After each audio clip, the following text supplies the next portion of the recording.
ప్రధాన యాజకుడు మనకంటే ముందుగా మెల్కీసెదెకు క్రమంలోకి ప్రవేశించి ఆ తెర లోపలికి వెళ్ళాడు.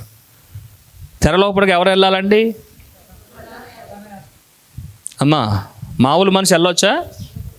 ప్రధాన యాజకుడు మనకంటే ముందుగా వెళ్ళి మనం కూడా తండ్రి లోపలికి వెళ్ళడానికి ఆ రక్షకుడు, నిత్య రక్షకుడు అనుమతించాడు. మీకు ఒక విషయం తెలిసి, ఒకప్పుడు కొంతకాలం క్రితం ఒక సామాన్యమైన ప్రజలు ఇంట్లో కూడా రానిచ్చేవారు కాదు. తెలుసా మీకు? గేటు గడ కూడా రావడానికి వీలు లేదు. అంటరాని స్థానం ఉండేదన్నమాట భయంకరంగా.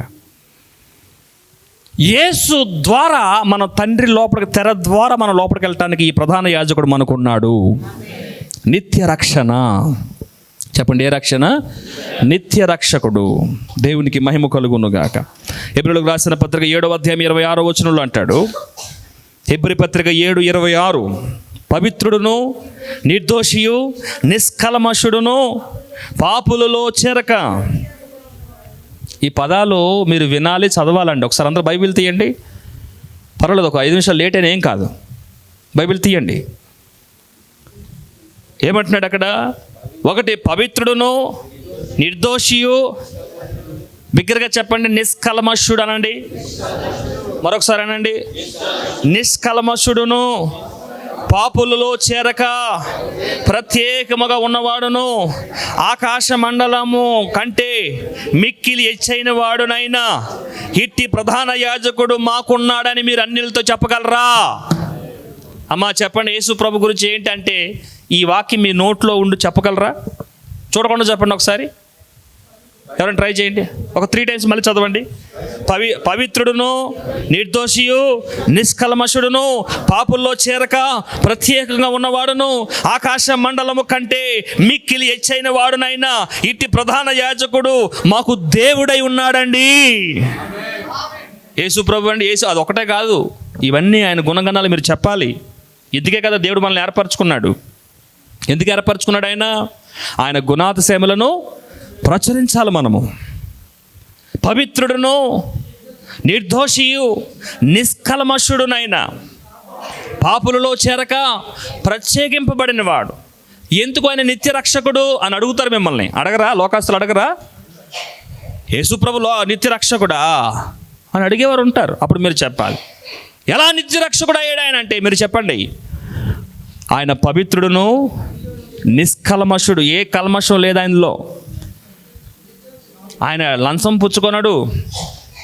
లంచం తీసుకున్నాడా? నాలో పాపం ఉందని మీలో ఎవడైనా స్థాపించగలరా?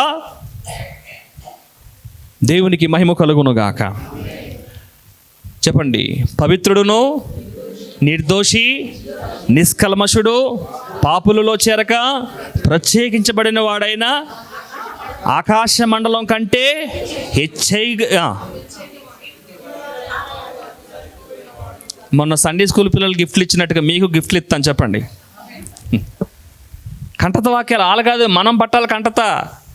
పిల్లలకి నేర్పుతున్నారా మీరు? పెద్ద ఏదో మీకు ఏదో వాక్యం తెలిసినట్టు. మనం చూసారు సండే స్కూల్ పిల్లలకి కంటత వాక్యాలు నేర్పుతాము, మనకేమీ రాదు. మొన్న యెహోవా నా కాపరికి నాకు ఏమీ లేదు అన్నట్టు ఉంటుంది మన పరిస్థితి. దేవుడే మన కాపరి, కానీ మన మైండ్లో వాక్యమో ఏముండదు. ఇలాంటి వాక్యాలు మీ నోటి మీద ఉండాలి. ఎవరన్నా అడిగితే మీరు చెప్పండి, ఏంటి నీ దేవుని గొప్పతనం అంటే, నా దేవుడు పవిత్రుడును నిర్దోషియు నిష్కల్మషుడును పాపులలో చేరక ప్రత్యేకించబడిన వాడైనా ఆకాశ మండలము కంటే హెచ్చగు వాడును నాయన ఇట్టి ప్రధాన యాజకుడు నాకు దేవుడు. ఆయన ఏమై ఉన్నాడు? నిత్య రక్షకుడు, యుగ యుగాలు రక్షకుడు. ఆయన ఆది ఆయనే, అంతము ఆయనే. సర్వము ఆయన ద్వారాను ఆయనను బట్టి సృజింపబడెను. దేవునికి మహిమ కలుగునుగాక. 8వ అధ్యాయం 1వ వచనం. హెబ్రీయులకు రాసిన పత్రిక 8 1వ వచనం. మేము వివరించుచున్న సంగతులలోని సారాంశం ఏదనగా మనకు అట్టి ప్రధాన యాజకుడు ఒకడున్నారు. చెప్పండి, ఆయన పేరేంటి? నజరేయుడైన యేసు. మనకు అట్టి ప్రధాన యాజకుడు ఒకడున్నాడు.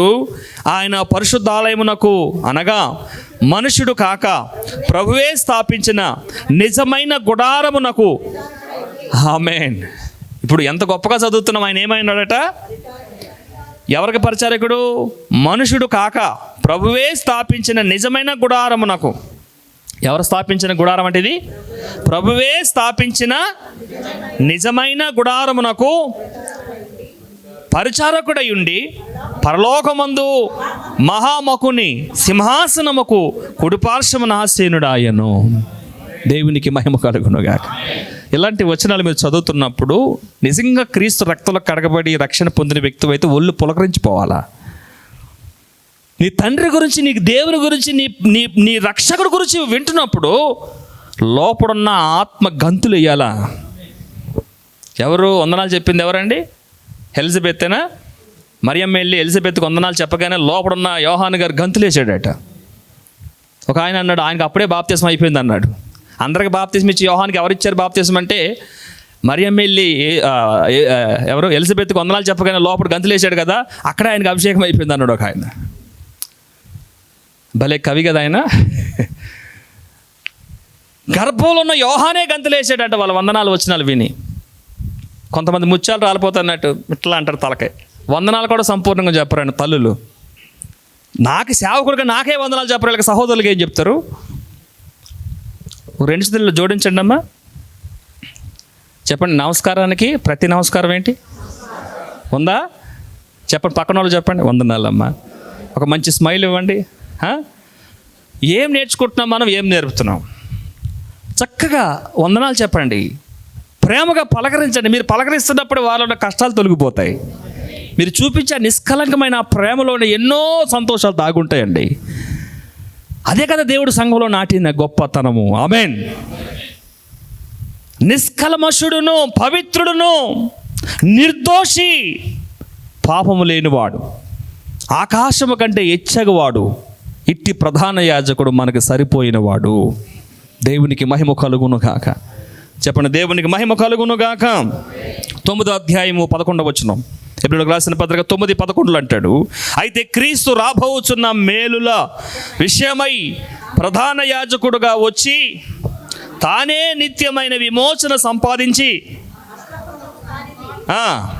అనగా ఈ సృష్టి సంబంధము కానిదియు మరి ఘనమైనదియు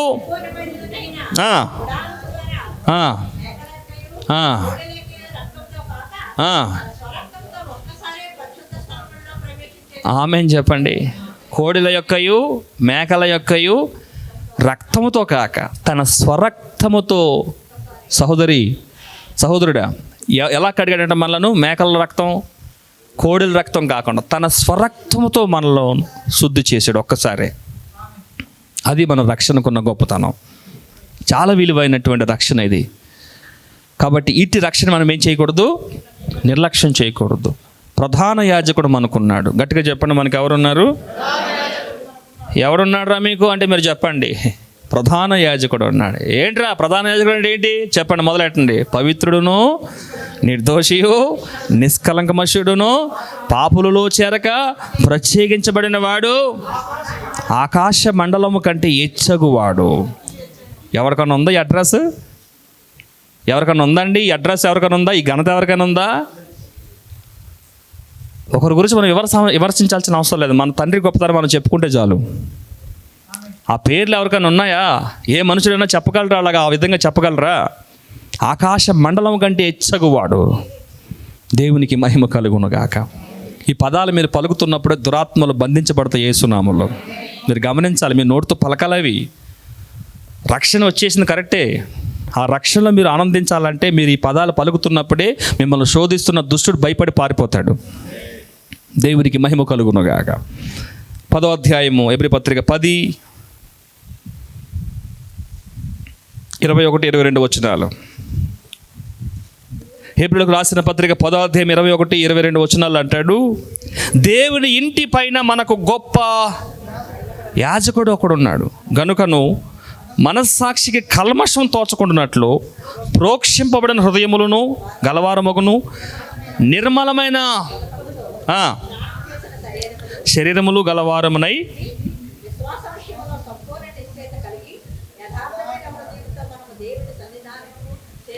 ఆమేన్ చెప్పండి. ఏ హృదయాలతో దేవుని సన్నిధికి రావాలంట? యథార్థ హృదయాలతో రావాలి. ఇట్టి ప్రధాన యాజకుడిని మనం ఆరాధించడానికి వచ్చాం.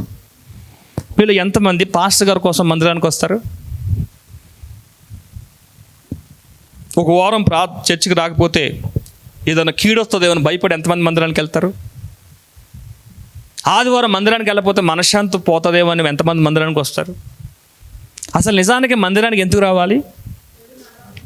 ఇట్టి ప్రధాన యాజకుడు మనకున్నాడు, పునరుద్ధానుడయ్యాడు. తిరిగి లేపబడినటువంటి క్రీస్తుని మనం ఆరాధించడానికి ఆదివారం కూడుకుంటాం. ఆమేన్.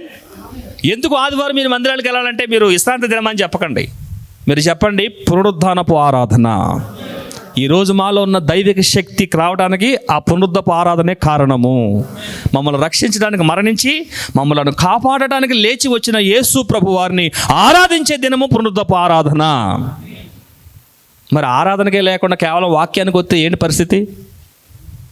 అమ్మో ఆ పాటలు ఎవడంటాడు, లాస్ట్లో వాక్యం వినడానికి వెళ్తే సరిపోదా అని కొంతమంది వస్తారనమాట.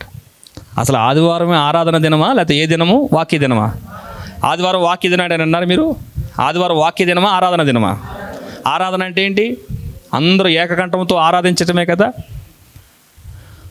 సో దేవుని స్తుతించడానికి ఆయన సన్నిధికి రావాలి, కృతజ్ఞత స్తుతులు అర్పించడానికి ఆయన సన్నిధికి రావాలి. ఎందుకు 2 సంవత్సరాలు ప్రయాణం చేసి యేసు ప్రభు బాలుడుగా ఉన్నప్పుడే వారు బోనాలు తీసుకుని ఆయన దగ్గరికి ఎందుకు వెళ్ళారు? అమ్మా ఎందుకు వెళ్ళారు? ఆయన పాదాల మీద పడి ఆయనను ఆరాధించడానికి ఆ తూర్పు దేశపు జ్ఞానులు వెళ్ళారు, ఆయన స్తుతించారు, ఆయనను ఆరాధించారు. దేవునికి మహిమ కలుగును గాక. ఆయనను ఆరాధించి వారు ఏం చేయాలట? ఆత్మతోనూ సత్యముతోనూ ఆరాధించవలెను. సరేనండి, నేను ముగించేస్తాను. ఒక 3 మాటలు చెప్పేసి ముగించేస్తా. ఇప్పుడు దాకా మనం ఏం ధ్యానం చేసామంటే ఇట్టి ప్రధాన యాజకుడు మనకున్నాడు కాబట్టి ఈ ప్రధాన యాజకుల్లో మనం ఎలా ఉండాలి? 1, మన లక్ష్యము ఆయన మీద మొదటిది గుర్తుపెట్టుకోండి. మన లక్ష్యం ఏం చేయాలి? ఆ ప్రధాన యాజకుడి మీద ఉంచాలి. ఏంటి నీ గురి అంటే నా ప్రధాన యాజకుడు అని చెప్పాలి. చెప్పండి, ఏంటి మీ గురి? నా ప్రధాన యాజకుడు.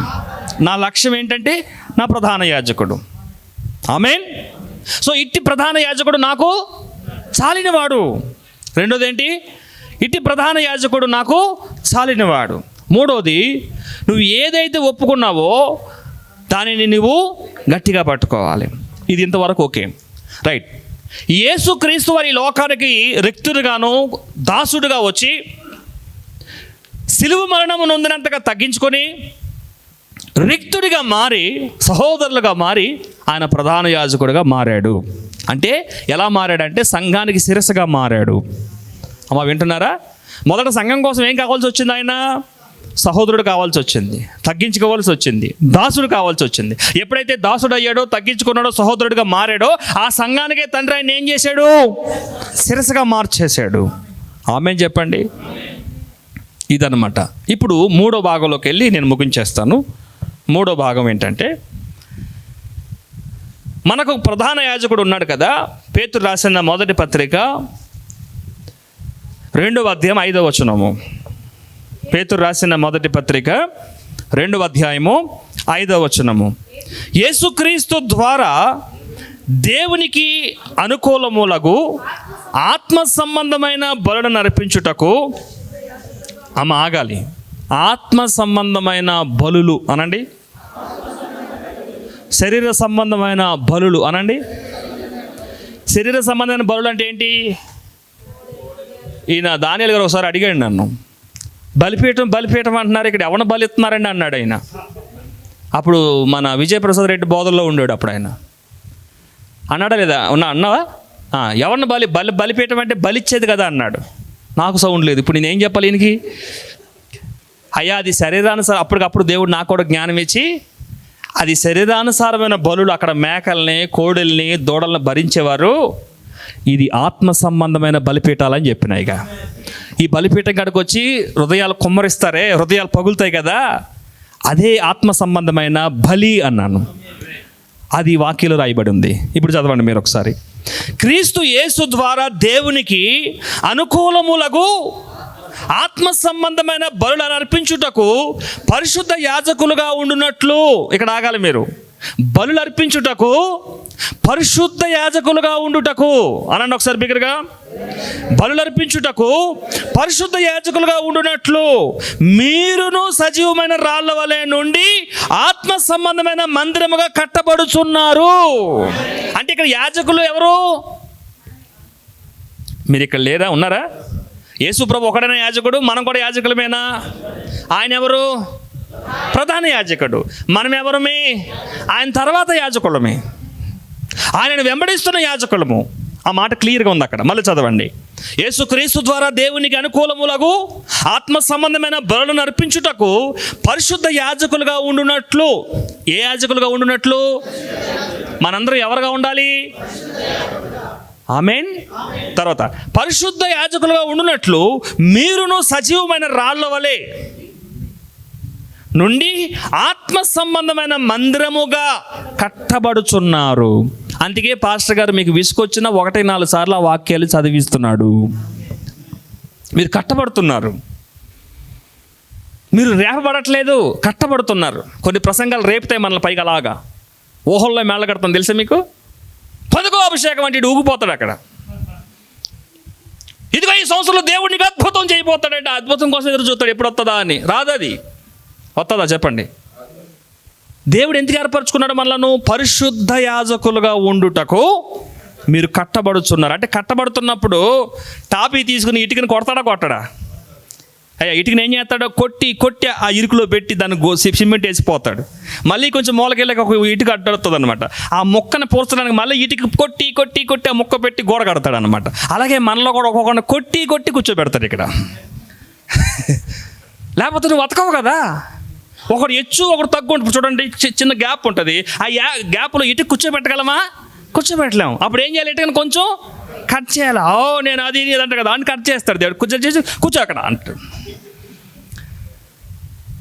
మనందరం కూడా కట్టబడుతున్నామా లేదా?